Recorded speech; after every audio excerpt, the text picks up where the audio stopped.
Welcome to Real Ghost Stories. Here you will find new and original true stories and creepypastas to chill you to the bone. Tonight, you will hear about how an initially outcast and deranged uncle was actually part of something much bigger. If you haven't yet, be sure to check out the first part of this story in our video, My Uncle's Dark Secret Might Kill Me. Grab a blanket and huddle closer. We are about to start.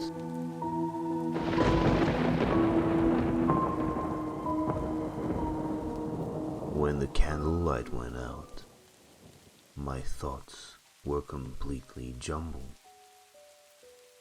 All I could think was how dead I was. I could hear my uncle's steps walking my way slowly. He was between me and my way out, and I couldn't think of any options left apart from crying in the corner. Suddenly, at the same time as I felt a little hand hold onto my arm and a small voice crying against me, I thought I heard my uncle trip. His shadow dropped to the side, and suddenly I could see a small, faint white light shining somewhere in front of me. Somehow, I regained my courage. I could feel my heart pumping like it was just jump-started. I grabbed the girl's little hand, pulled her up with me, and just trusted my legs while we both ran against the light and heard my uncle grunt somewhere in the room. I slammed the door behind us and kept running until we finally reached the cold but welcoming white light in the room under the kitchen, the trapdoor still open. I pushed the girl up the stairs, feeling her bones in my hands like all her flesh was gone, and I wondered how long she had been in there, locked away. When she reached the top, I heard the door at the end of the hallway open with a bang and a deranged scream coming from the darkness. I panicked and started up the ladder, feeling my hands and legs so shaky that I thought I wouldn't be able to make it. As I sit here writing this, I will never forget his face of madness and rage, mixed with what seemed to be fear, when I finally threw the trapdoor in his face and sat on top of it to stop him from opening it.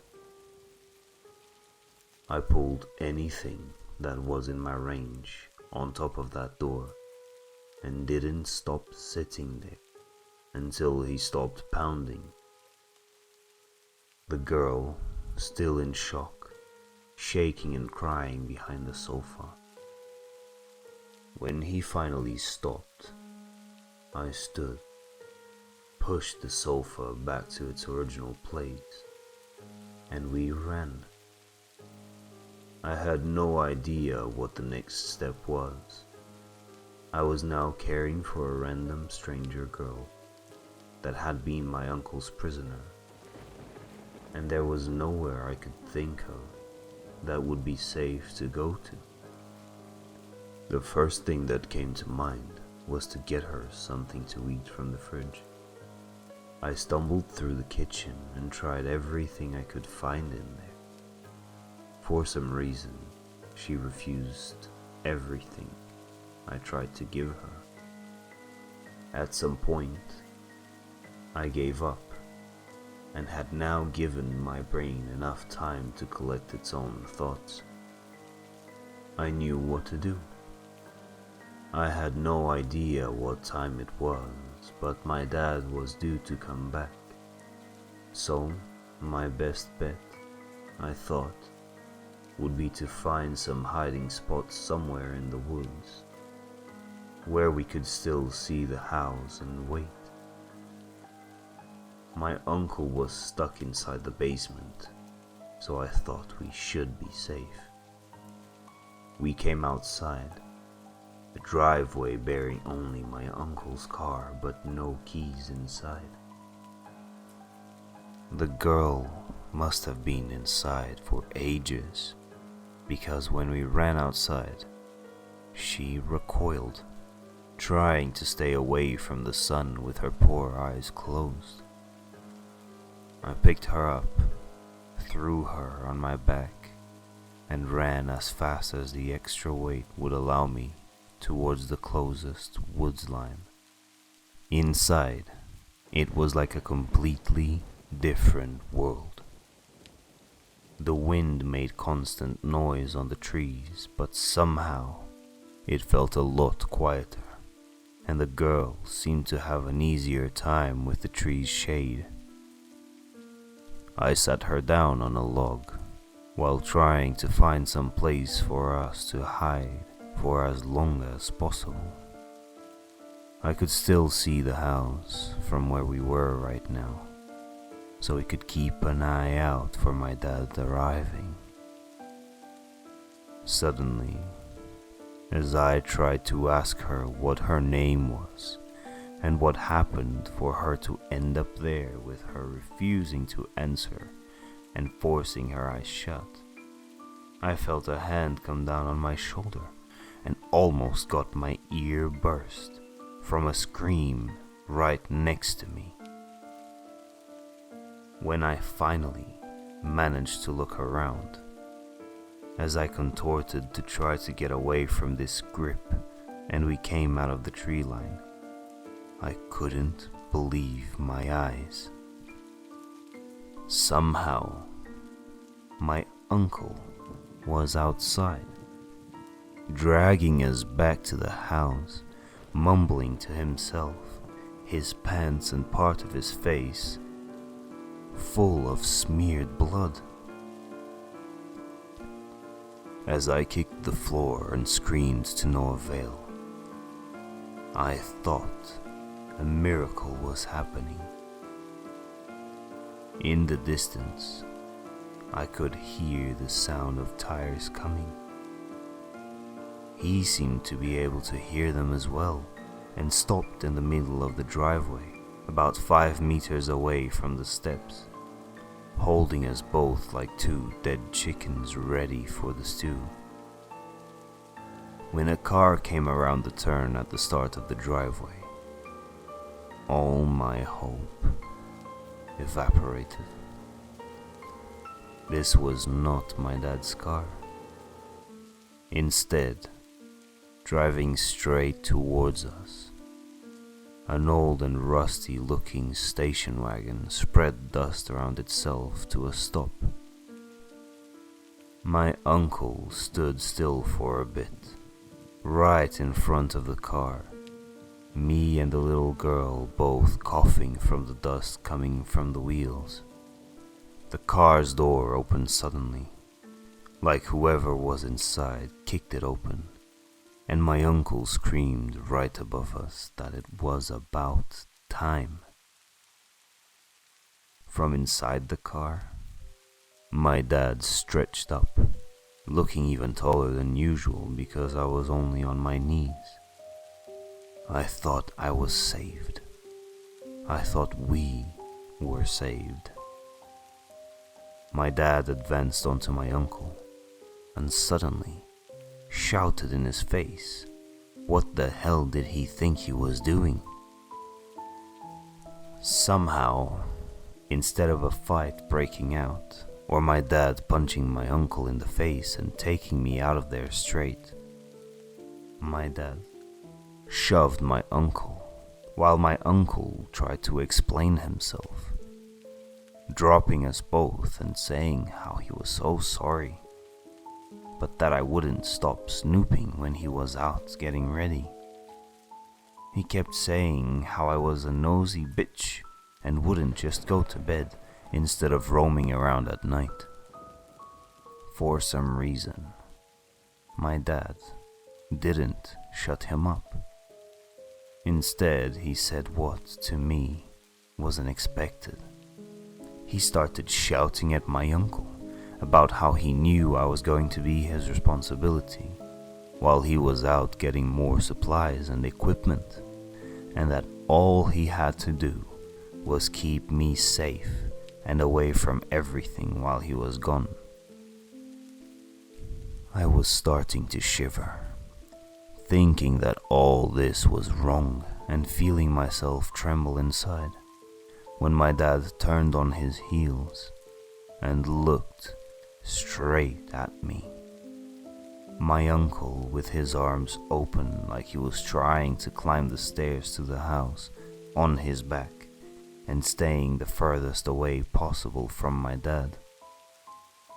While fixated on me, he asked himself what the F he was going to do now.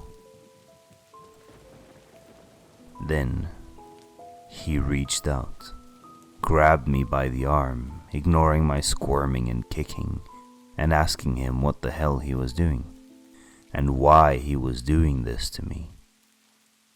I couldn't stop my heart from throbbing, and I couldn't stop my eyes from crying. I was dead, and for some reason, my dad would be involved in killing me. It's strange, the turns life takes. Every day I think about this more and more, especially when I write this story, now that I'm back home safe. Here, now, sitting at the computer and typing seems like a tiny luxury. Suddenly the girl screamed and stood up. Her whole demeanor changed. Her eyes mad at my dad and my uncle, and her whole body ready to revolt. My dad looked at her from top to bottom, then smacked her hard enough to throw her back on the ground. I couldn't believe this. My sobbing going from bad to worse. Then my dad grabbed me by the arm, threw me to my uncle, who grabbed me by the shoulders and spun me around, and told him to take me inside to the basement, saying I'd be fine in the cage with 2 dead bodies next to it.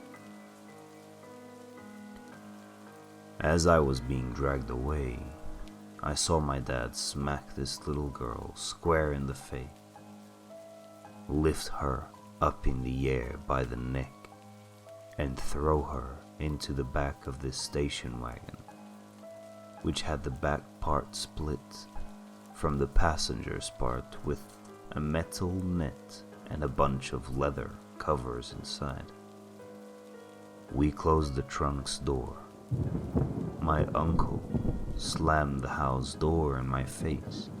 He dragged me around as he pushed the sofa out of the way again, and, while ignoring my pleading screams, threw me down the hatch.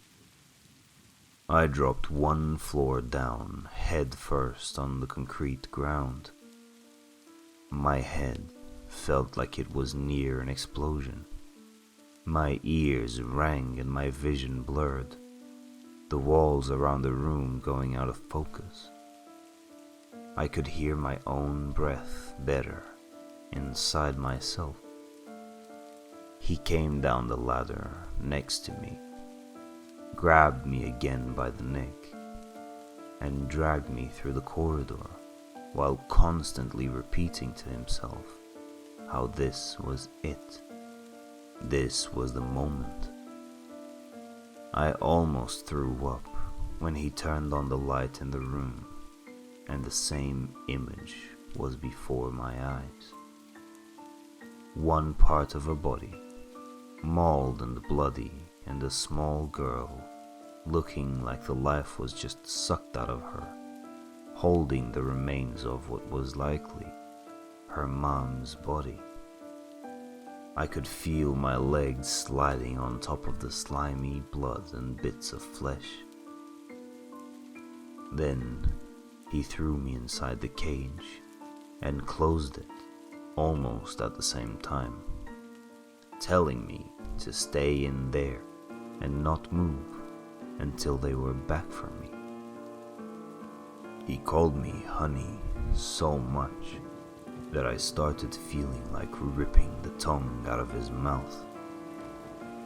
Then I felt like the stupidest person on earth.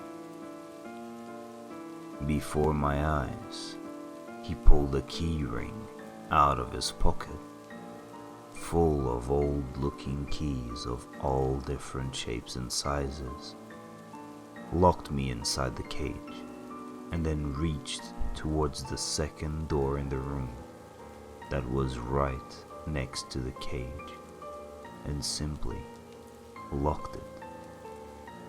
He looked at me, standing still for a few seconds, smiled, and just said how this was for the best.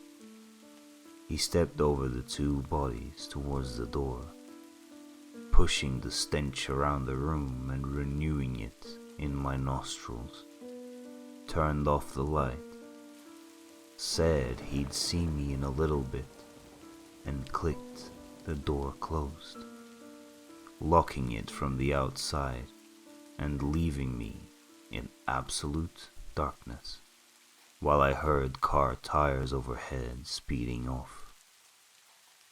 It's strange how in the darkness, and with no way out, a sense of calmness took over me. I had just accepted my fate. At this point, I never thought I would be the kind of person who would one day come to realize she never really knew her own father. I have no idea how long it was until I heard car tires coming back and stopping somewhere over me again. I was close to passing out from exhaustion, with claustrophobia settling in more every second, when I heard screeching, then a door slamming in the distance, noises from what I guessed was the house. Someone was running around, and the noises were echoing through the tunnel, coming faintly all the way over to me.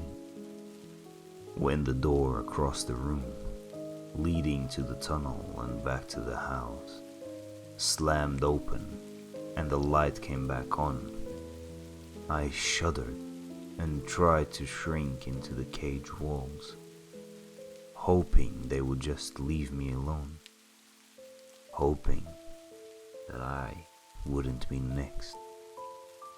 With blood all over his face and a manic, terrified expression, my dad just stood there for half a minute. Then he ran up to the cage, unlocked the door and yanked me out, making me trip and fall over the pooled blood on the floor. He reached for something inside the cage, punched whatever it was into his jacket's pocket, and took one big stride closer to me. When I got the courage to look at him, finally accepting the disgust I was feeling, his jacket, it was completely ripped to shreds. "We have to go," he said in an urgent voice, while he grabbed my arm so hard it bruised for a month, turned the light off again, and hauled me into the dark tunnel with a small, weak, white light at the end.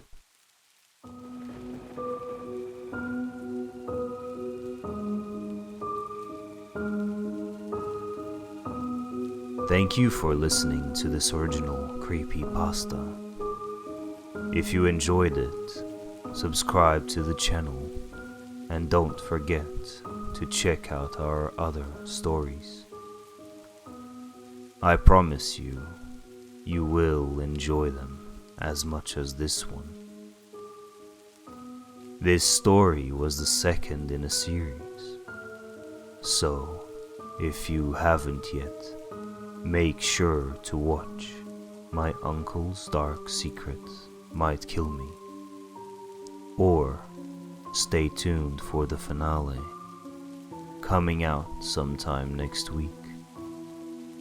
If you'd like to send me any stories to read, please find my email down in the description and don't hesitate to send it over. I hope you're not too afraid of your family now, and if you are, just ask them, are they normal? Probably not. Don't forget to check out the rest of the channel. And before you go, are you sure you locked all your doors?